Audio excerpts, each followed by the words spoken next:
देखिए, अगर आपके शरीर की गंदगी साफ नहीं हो रही है तो आप लाख अच्छे से अच्छे चीजों को खा लीजिए, उसका फायदा आपको मिल ही नहीं सकता। और जैसे ही आपके शरीर की गंदगी साफ होती है, आपका पाचन तंत्र बहुत तेजी से काम करने लगता है। शरीर के अंदर पहले से ज्यादा ताकत महसूस होने के साथ साथ चेहरा साफ होने लगता है। वजन बढ़ाना और घटाना आसान हो जाता है। पिंपल, दाग धब्बे, एक्ने जितने भी कुछ हैं वो सब कुछ ठीक होने लगते हैं और कई सारी गंभीर बीमारियों का होने का खतरा जड़ से खत्म हो जाता है। तो हम लोग सबसे पहले बात करते हैं कि हमारे शरीर के अंदर गंदगी जमा कैसे होती है। तो देखिए, हम लोग जो भी खाते हैं वो आहार नली से होकर पेट में पहुंचता है, जहां खाना टूटने के बाद छोटी आंत में जाती है, जो कि बाद में मल के रूप में हमारे बॉडी से बाहर चली जाती है। लेकिन इस प्रक्रिया में सबसे ज्यादा गंदगी हमारे आंत में ही जमा होती है। अगर हम लोग अपने आंत को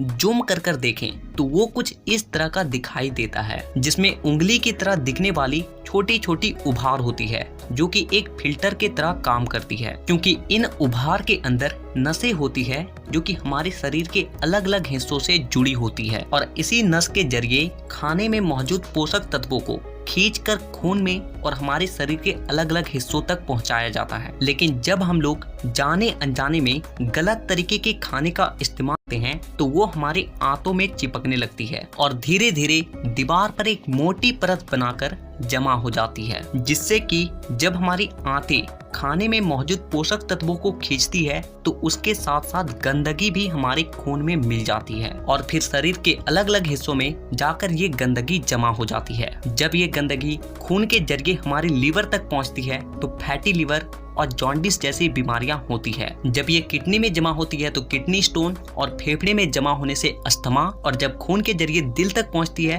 तो कोलेस्ट्रोल और हमारी नसों में ब्लॉकेज पैदा होती है। और जब ये गंदगी हमारी स्किन में पहुंचती है तो दाग धब्बे, खुजली, एक्ने, पिंपल जितने भी इस तरह की समस्या हैं सब होने लगती है। और इतना ही नहीं, जब ये गंदा खून हमारे पूरे शरीर में फैलता है तो हमारे शरीर का जो हार्मोन का संतुलन है वो भी बिगड़ने लगता है और जिससे कि हमें और भी जानलेवा बीमारियां होने की खतरा बढ़ जाती है, यहाँ तक कि कैंसर भी। बस आप इतना समझ लीजिए कि शरीर में हर छोटी से छोटी बीमारी और बड़ी से बड़ी बीमारी शरीर के अंदर गंदगी जमा होने की वजह से ही होती है। और इसीलिए आज